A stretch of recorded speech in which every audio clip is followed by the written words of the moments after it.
नमस्कार, जय श्री कृष्णा। आज हम आपको बताने जा रहे हैं कि यदि आपका धनु लग्न है तो आपके लिए मई 2020 किस तरह से बीतने वाला है, ग्रहों का संचरण आपको कैसे प्रभावित करने वाला है। तो सबसे पहले आपको जानना होगा कि धनु लग्न यदि है तो आप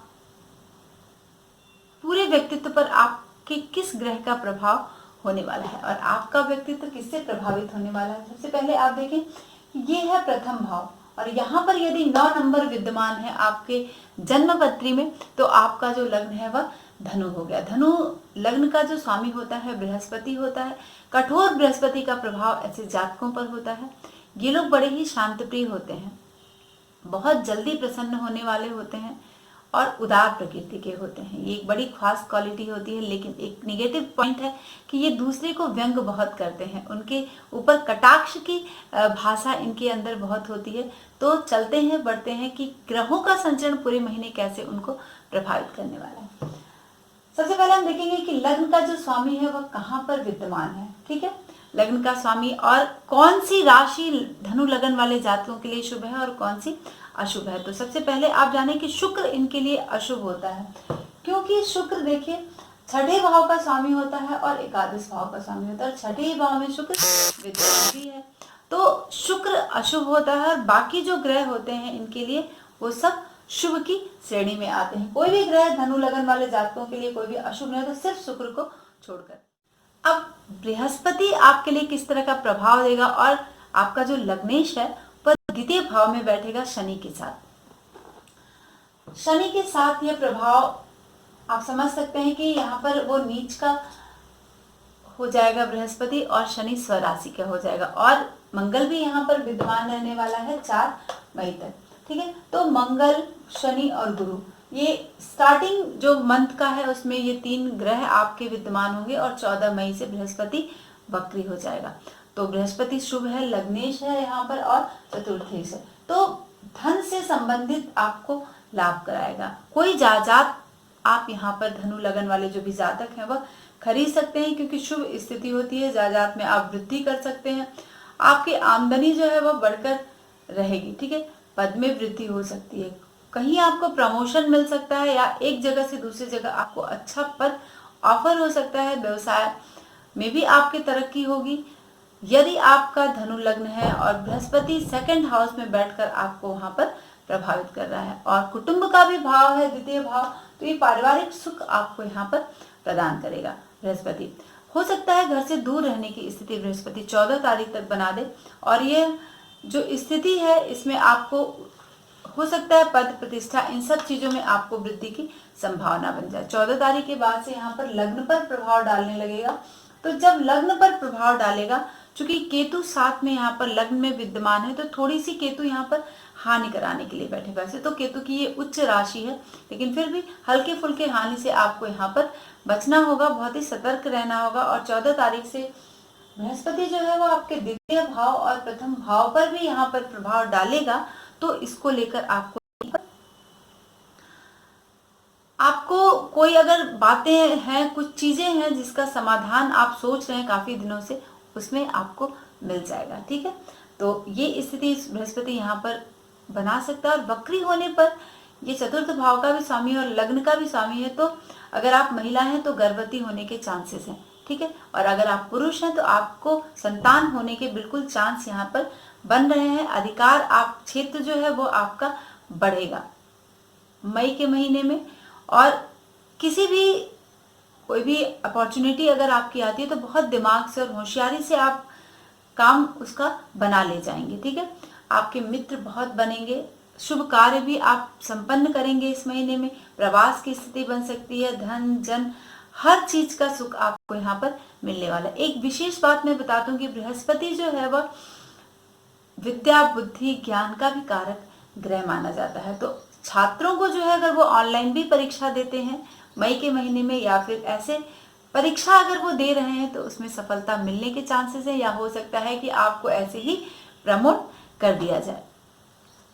शिक्षा के प्रारंभ में आपको थोड़ी सी अड़चने आ सकती हैं, लेकिन ठीक है, लास्टली आपको शिक्षा जो है अड़चन के बावजूद भी, क्योंकि बृहस्पति यहाँ पर वक्री हो जाएगा तो वो पूरे होने की पूरी संभावना बनाएगा। या हो सकता है कि थोड़ा सा रुकावट आ जाए और थोड़े दिन के लिए आपको रुकना पड़े, लेकिन बाद में आपको बृहस्पति यहाँ पर सफलता अवश्य देगा। आपका जो उत्साह है वह बहुत ही बढ़ चढ़कर रहेगा। क्यों? क्योंकि ये आपके चतुर्थ भाव का भी स्वामी है और आपके लग्न का स्वामी होकर 14 मई से यह वक्री हो जाएगा और 13 सितंबर तक बृहस्पति यहाँ पर वक्री स्थिति में विद्यमान रहने वाला है। तो आप घर परिवार में कुछ हो सकता है कि आपके लिए कोई परिवार में आपके बीमार हो सकता है, ठीक है, उसकी सेवा करने का चांस मिले आपको और थोड़ा सा आपको वहां पर इन्वॉल्व होने की जरूरत पड़े, जिससे आपका जो शिक्षा का क्षेत्र है या फिर कार्य का जो क्षेत्र है वह बाधित हो सकता है। हो सकता है आपको कोई सम्मान मिले। जब बृहस्पति वक्री होगा तो काफी स्ट्रांग स्थिति में होगा, तो आप बढ़ चढ़कर किसी भी कार्य में हिस्सा लेंगे और सम्मानजनक स्थिति आपकी यहाँ पर बनने वाली है। यदि आप विवाह के योग्य हैं, पहले से विवाह की बात चल रही है, तो हो सकता है कि विवाह तय हो जाए और चांस बना दे विवाह होने के। और बृहस्पति इस तरह के बहुत सारे कामों से आपको दो चार करवाएगा, क्योंकि दो शुभ भाव का स्वामी होकर वक्री होकर यह द्वितीय और लग्न पर भी प्रभाव डालेगा। अब चलते हैं कि द्वितीय भाव का जो स्वामी है वह शनि है, द्वितीय और तृतीय भाव का, और द्वितीय भाव में ही यहाँ पर विद्यमान है। तो शनि की स्थिति, और शनि भी वक्री होने वाला है 11 मई से। शनि की स्थिति 11 मई से वक्री होगा और 29 सितंबर तक शनि यहाँ पर वक्री रहेंगे। वैसे मकर राशि में, स्वराशि में है, तो द्वितीय भाव में चूंकि शनि शुक्र को छोड़कर बाकी ग्रह यहाँ पर शुभ होते हैं, शुभ वाली स्थिति बनती है, तो शनि आपको यहाँ पर आपकी आय में वृद्धि करेगा। क्यों? क्योंकि द्वितीय भाव में बैठा है, स्वराशि में बैठा है, और जहां भी शनि बैठता है वहां पर वृद्धि कर देता है। तो ये स्थिति आपके लिए बहुत ही फेवरेबल पॉइंट है। और बृहस्पति भी आपको जायदाद लेने के चांस बना रहा है और शनि भी यहाँ पर चांस बिल्कुल से बना रहा है। पहले से अगर आपने कोई जमीन के लिए सोच रखा है, जायदाद किसी भी प्रॉपर्टी के विषय में सोच रखा है, तो वहां पर आपको चांस बन रहा है। अगर आपने कोई कर्ज लिया है तो उससे छुटकारे वाली स्थिति शनि यहाँ पर बना देगा। द्वितीय भाव में बैठा है, स्वराज में बैठा है, और तृतीय भाव का स्वामी यानी आपके पराक्रम भाव का भी स्वामी शनि है। तो कोई बड़े व्यापार के विषय में आप सोच सकते हैं, इस तरह की योजनाएं आपके मन में आ सकती हैं।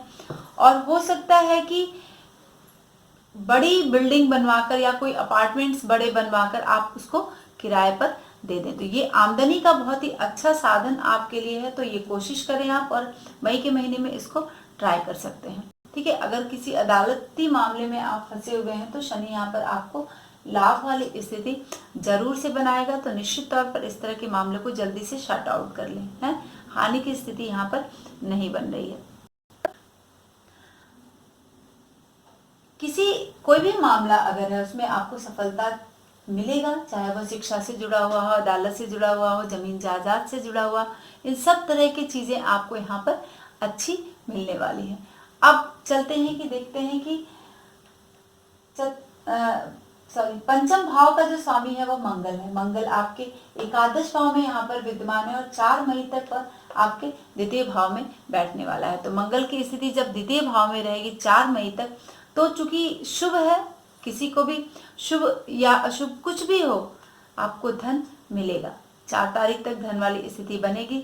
खर्च बहुत बढ़ जाएंगे, मौके बहुत ऐसे आएंगे, लेकिन बहुत तंगी वाली स्थिति जो है उससे आप थोड़ा सा निकलेंगे, क्योंकि बृहस्पति और शनि भी यहाँ पर आपको पॉजिटिव रिजल्ट प्रदान कर रहे हैं। मन आपका स्वस्थ नहीं रहेगा, झगड़े की संभावना यहाँ पर द्वितीय भाव में जब मंगल 4 तारीख तक रहने वाला है तो यहाँ पर आपके बना देगा। लेकिन जब वह तृतीय भाव में 4 तारीख के बाद से आएगा, मंगल कुंभ राशि में जब संचरण करेगा, तो तृतीय भाव में मंगल बहुत ही अच्छा होता है, तो वह आपकी प्रगति के चांसेस बनाएगा, कोई अपॉर्चुनिटीज आपको देगा, और कोई भी इस तरह की घटना होगी जो आपके अनुकूल हो, है, आप उसका फायदा आपको मिल सके। आपका जो पराक्रम है वो बहुत ही बढ़ चढ़ करेगा, क्योंकि यही योग सिर्फ तृतीय भाव में ही मंगल योग कारक ग्रह माना जाता है, यही इसका घर है, यही इसका भाव है। तो यहाँ पर आपका साहस जो है हर काम करने के लिए बहुत ही बढ़ चढ़ कर रहेगा। घर से दूर जाने की स्थिति आपकी यहाँ पर बन सकती है यदि आप धनु लग्न के जातक हैं। मंगल और लग्न दोनों आपस में बहुत ही मित्र होते हैं, इसीलिए इस तरह की स्थिति यहाँ पर बन रही है। आप सट्टे या लॉटरी में भी, व्यापार में भी पैसे लगा सकते हैं मंगल जब तृतीय भाव में विद्यमान होगा, जिससे आपको यहाँ पर फायदा मिल सकता है। आपको स्वयं का, आपको अगर कोई काम करते हैं, खुद से करते हैं, तो उसमें भी आपको यहाँ पर बहुत लाभ वाली स्थिति, मंगल 45 डेज एक राशि में रहता है, एक घर में रहता है। लेकिन भाई को थोड़ा सा आपके यहाँ पर कष्ट मिल सकता है, छोटे भाई बहन को कष्ट मिल सकता है। तो मंगल हल्का फुल्का थोड़ा बहुत यहाँ पर भाई के पक्ष को लेकर शुभ नहीं है। अब आप देखिए कि शुक्र क्या है। शुक्र धनु लगन वाले जातकों के लिए छठे भाव का स्वामी होता है और एकादश भाव का स्वामी होता है, और छठे भाव में यहाँ पर विद्यमान रहने वाला है 1 अगस्त तक। 31 मई को शुक्र यहाँ पर अस्त हो जाएगा। तो आपको सबसे जरूरी क्या है, आप महिलाओं से बचकर रहें। स्त्री का सुख तो आपको बहुत ही अच्छा यहाँ पर शुक्र प्रदान करेगा, लेकिन आपका जो एनर्जी लेवल है, काम वासना है, ये बहुत ही बढ़ चढ़ कर रहेगा। इस पर आपको बहुत कंट्रोल करने की जरूरत है, नहीं तो आपकी बदनामी हो सकती है, थोड़े से आप मामलों में उलझ सकते हैं। सूर्य के साथ बैठा है तो यहाँ पर बदनामी के चांस जरूर बनाएगा और कुछ उलझने आपको यहाँ पर प्रदान करेगा। तो आप जो अनायास का कुछ संबंध इस तरह के हैं उससे आप बचें। यदि आप विद्यार्थी हैं तो निश्चित तौर पर इस तरह के संबंधों से बचें, तो ही आपका मान सम्मान, शिक्षा सब अच्छे से सुचारू रूप से मई के महीने में चलने वाला है। तो बहुत ज़्यादा इधर उधर ध्यान न देकर पढ़ाई पर ध्यान दें जो विद्यार्थी हैं, और जो भी विवाहित पुरुष हैं या अविवाहित पुरुष हैं, इन सब चीज़ों से बचें। एक संस्कार पूर्ण जीवन आप मई के महीने में बिताएं तो ही आपको बहुत लाभ मिल सकता है। वैसे भी अभी महामारी का दौर चल रहा है, तो ये स्थिति आपके लिए ठीक नहीं है। पत्नी अगर है, उसके साथ अगर आप एंजॉय कर रहे हैं, खुश हैं, स्त्री का सुख पूर्ण यहाँ पर आपको मिलने वाला है। अब चलते हैं कि बुध की स्थिति क्या है। बुध आपके बाधक होता है, धनु लगन वाले जातकों के लिए सप्तम भाव का स्वामी होता है और दसम भाव का स्वामी है। 9 मई तक वह पंचम भाव में संचरण करेगा। तो 9 मई तक जब बुध आपके पंचम भाव में आएगा, आपका कर्मेश पंचम भाव में जब आएगा, तो यहाँ पर शुभ होता है। इस लग्न के लिए बुध भी शुभ होता है, लेकिन थोड़ी सी बाधा यहाँ पर डालेगा। बुद्धि का जो पोर्शन है वो बड़ा ही बढ़ चढ़ कर यहाँ पर देखने के लिए मिलेगा। तीव्र बुद्धि, जिसको तेज बुद्धि, बुद्ध जो है बुद्धि का ही मालिक है, बहुत विचारशील होता है बुद्ध, और ये स्थिति आपको यहाँ पर मई के महीने में प्रदान करेगा। छोटी छोटी बातों को भी बहुत ध्यान पूर्वक आप रखें, नहीं तो थोड़ी सी बात इधर उधर हो सकती है। तो ये बुद्धि का ही खेल है। मई के महीने में बुध आपको बहुत पॉजिटिव रिजल्ट देगा, बहुत बारीकी से आप हर काम को करेंगे। शेयर में आपको लाभ मिलेगा। कोई व्यापार शुरू करें, क्योंकि शनि यहाँ पर हो सकता है कोई नया व्यापार शुरू करवाए द्वितीय भाव में बैठकर, और वक्री होने पर वह लग्न और इस प्रभाव को शनि प्रदान करेगा। तो यहाँ पर आपको थोड़ा सा आप स्टार्ट कर सकते हैं व्यापार में, जिससे आपको लाभ मिलेगा। बुध लेखन का सुंदर करवाता है। छात्रों के लिए अध्ययन का कार्य बहुत ही अच्छा होगा मई के महीने में, और इस तरह का काम अगर आप चाहते हैं, छात्र वर्ग अगर किसी बुक लिखना चाह रहे हैं या फिर अपने कोई असाइनमेंट है उसको कंप्लीट करना चाह रहे हैं, तो मई का महीना उसके लिए बहुत ही बेटर एंड बहुत बेटर है। ठीक है, और पढ़ाई पर ध्यान दें। थोड़ा सा बीच बीच में बुध डिस्टर्ब करेगा, क्योंकि वो बाधक भी है इस लग्न चार्ट के लिए, तो बाधाएं उत्पन्न करेगा। तो यहाँ पर आपको बहुत ज़्यादा पॉजिटिव रिजल्ट्स ये ग्रह आपको प्रदान कर रहे हैं।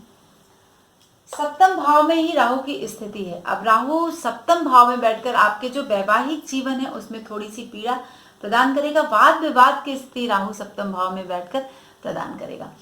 राहु हमेशा वक्री होता है, 18 महीने एक राशि में संचरण करता है, सितंबर तक ये रहेगा।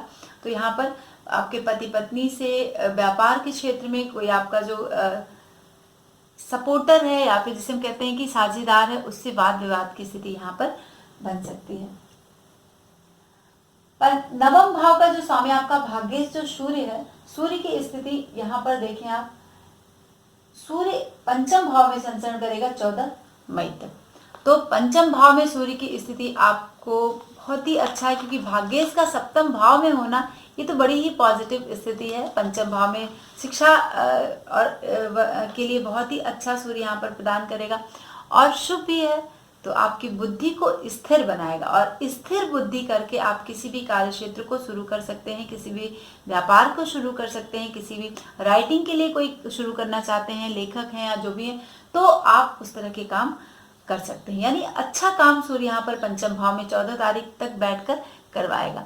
और प्रारंभ अगर कोई किसी काम को आपने कर दिया इस समय, तो वो निश्चित तौर पर उस पर सफलता मिली है। आपका स्वास्थ्य बहुत अच्छा रहेगा इस महीने में। आपका जो उत्साह है वो बढ़ चढ़कर इस मई के महीने में सूर्य यहाँ पर 14 मई तक प्रदान करेगा। 14 मई के बाद सूर्य षष्ठ भाव में आ जाएगा शुक्र और बुध के साथ, तो बुध के साथ पंचम भाव में भी बैठा है, तो एजुकेशन में अच्छा करवाएगा, बुद्धि में अच्छा करवाएगा। कोई नया काम शुरू करेंगे तो उसमें आपको लाभ मिलेगा।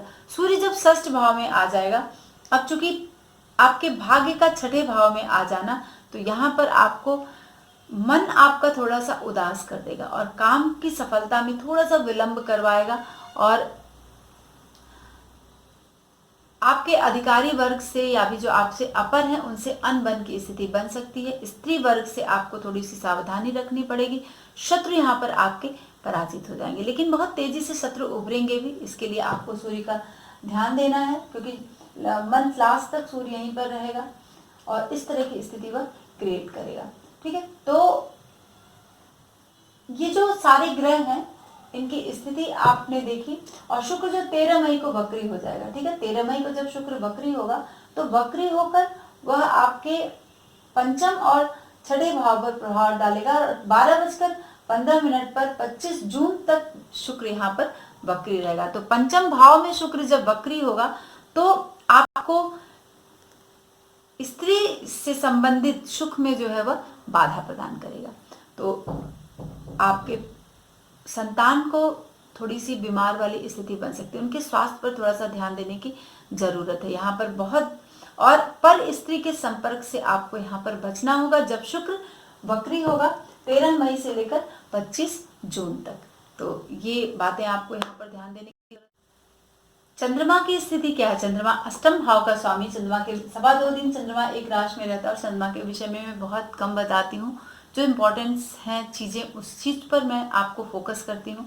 तो चंद्रमा अष्टम भाव में यानी 1 तारीख को यहाँ पर रहेगा, तो थोड़ा सा स्वास्थ्य के प्रति आपको यहाँ पर ध्यान देने की जरूरत है। आपका स्वास्थ्य और वरिष्ठ जो है आपके बड़े हैं, जो वो बार बार आपसे नाराज होने की स्थिति बनेगी। 2.25 दिन यानी मंथ का की जो शुरुआत हो रही है महीने की, वह यानी कम से कम वो 28 कला बीत चुका है, 26-27 कला तो अंश चल चुका है, तो अंतिम 1 तारीख को वह उस तरह का प्रभाव आपको प्रदान करेगा। लेकिन जब वह नवम भाव में आएगा चंद्रमा, नवम भाव में वह 2-3 तारीख को लगभग चंद्रमा वहां पर विद्यमान होगा।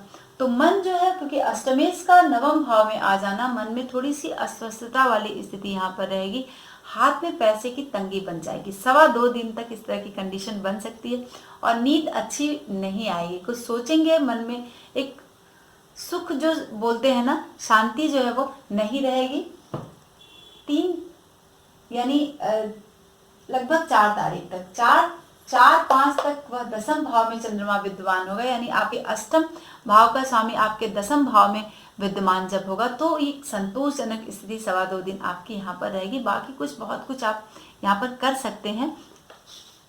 10-11 तारीख को जो चंद्रमा है बहुत विशेष, एकादश भाव में अष्टमेश का हो जाना, तो कोई विशेष शुभ फल यहाँ पर नहीं प्रदान करता। एज इट इज जैसी स्थिति है वैसे ही, जैसे दसम भाव में प्रभाव प्रदान करेगा वैसे ही आपको यहाँ पर 11 तारीख तक स्थिति बनी रहेगी। द्वादश भाव में भी इसी तरह की स्थिति यहाँ पर चंद्रमा बनाएगा। कुछ नुकसान वाली स्थिति यहाँ पर अष्टमेश का, चूंकि विपरीत राजयोग चंद्रमा यहाँ बना लेगा, मंगल के साथ विद्यमान होगा, तो ये स्थिति आप यहाँ पर बना सकता है। ठीक है, तो उसमें आपको थोड़ा सा सावधान रहने की जरूरत है चंद्रमा को लेकर। जब वह व्यय भाव में जाएगा, तो हो सकता है कि व्यय भाव में वह आपको किसी अपने प्रिय से शोक वाले समाचार आपको यहाँ पर मिल सकते हैं। तो ये स्थिति में आप कुछ नहीं कर सकते हैं, क्योंकि ये तो प्रकृति पद्धत है, हमें जो मिलना है वो हमें मिलेगा।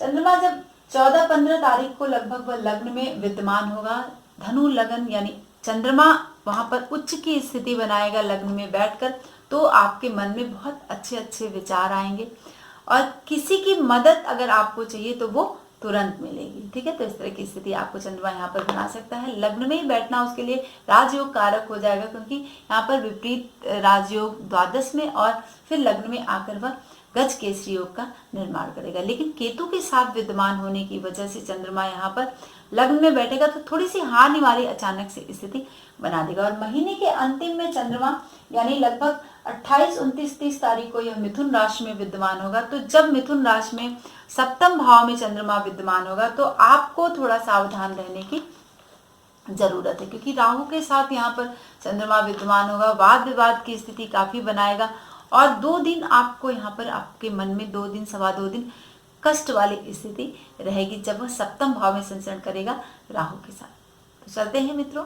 और हाँ, सबसे विशेष आप शुक्र का उपाय करें, गाय को रोटी खिलाएं। नहीं गाय मिलती है तो व्हाइट कलर की चीजें, जैसे हमारे जो मित्र हैं जो बाहर के हैं, इंडिया से बाहर के हैं, उनको गाय अवेलेबल नहीं होता, वो हमेशा कमेंट में मुझसे पूछते हैं कि मैम गाय नहीं है तो मैं किसको दूं। तो जिसके पास गाय नहीं है वह किसी भी छोटे बच्ची को, किसी को भी अपने नियर एंड डियर को, सुहागिन औरतों को, महिलाओं को आप सफेद कलर की चीजें गिफ्ट कर सकती हैं, खीर खिला सकती हैं बच्चियों को। और ये कंडीशन आपको बहुत ही शुभदायी मिलेगी। और माँ काली की आराधना, माँ गौरी की आराधना आप करें तो आपके लिए पूरा मई का महीना धनु लगन और धनु राशि वाले जातकों के लिए बहुत ही शुभ बीतने वाला है। आज के लिए बस इतना ही मित्रों, मिलते हैं नेक्स्ट वीडियो में नए